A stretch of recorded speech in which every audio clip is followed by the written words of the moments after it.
Adanna, who was the pride of her family and envy of all. Her beauty was like a magnet, drawing men of all ranks to her parents' compound. But Adanna will always say, I will only marry a man who is wealthy.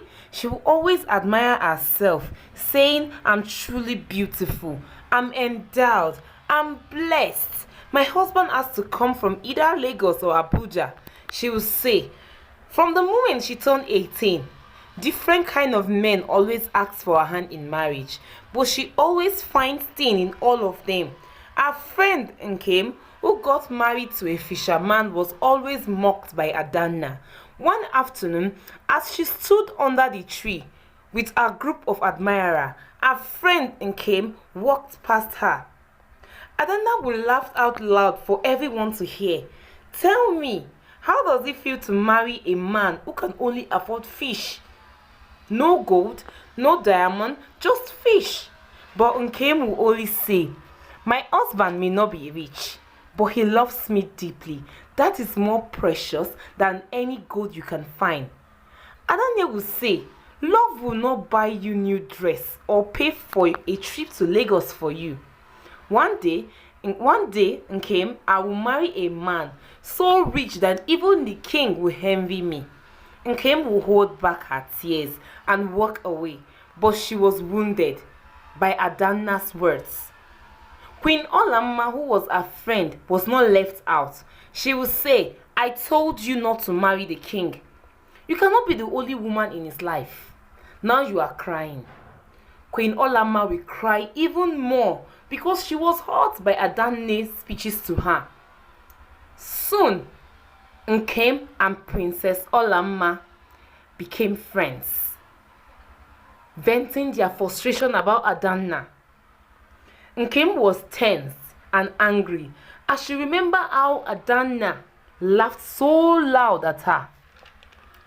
The queen, still dressed in her royal attire, sighed deeply. She acted like she's better than everyone. She said with her voice trembling with so much worries. She laughed at my husband because he isn't rich, but at least my husband is faithful and he loved me, unlike her, chasing only her dreams.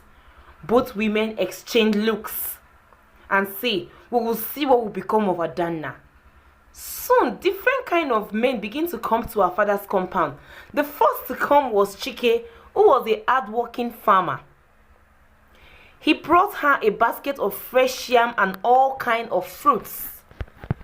But Adanna was not happy, boasting of how he would provide a happy life for Adanna. She will only say, how do you expect to care for me with nothing but yam and fruit? I want a man who will offer me gold and not cassava. Chike was humiliated and left with so much humiliation. Obinna came. He was known to be the best tailor in town. He presented Adanna with a beautiful gown. But Adanna said, I don't want your gown. I want someone who can take me to Lagos, someone who can fly me to any country of my choice. He said, I may not be rich, but with my skills, I will ensure you never lack anything. Obinna, I cannot eat needle and thread. Keep your pretty dress. I will only wait for a man who will buy me dress from Lagos. Obinna was heartbroken.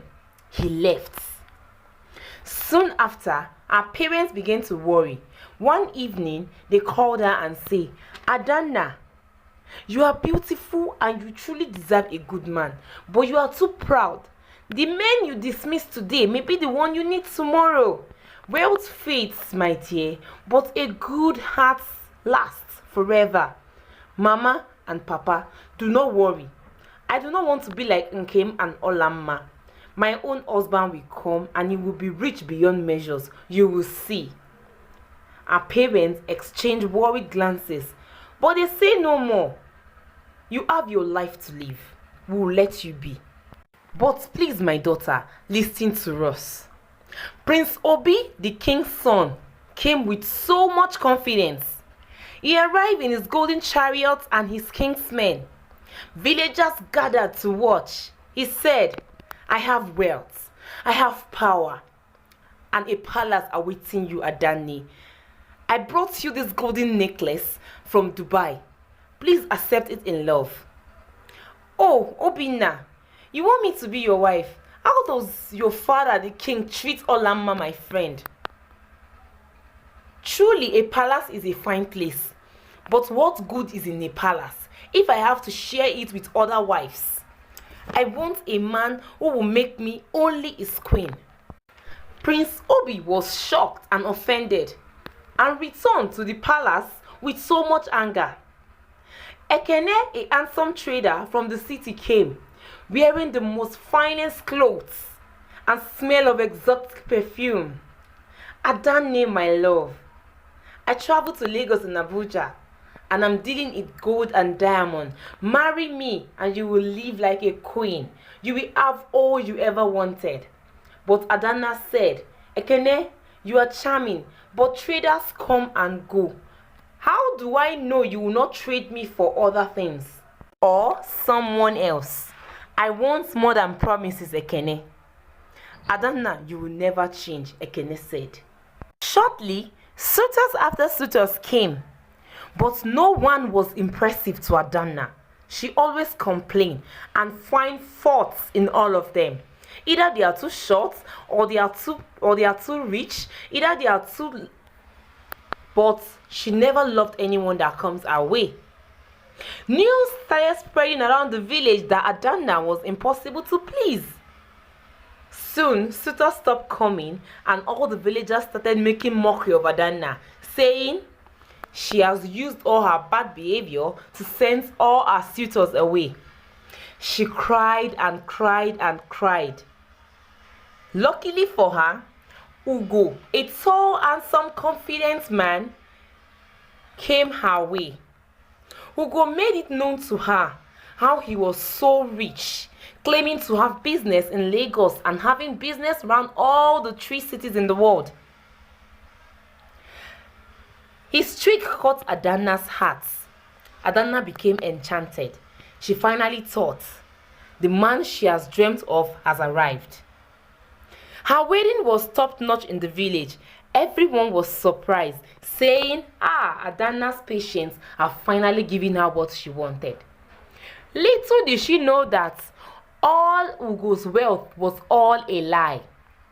He only came into her life to pretend so that he can love her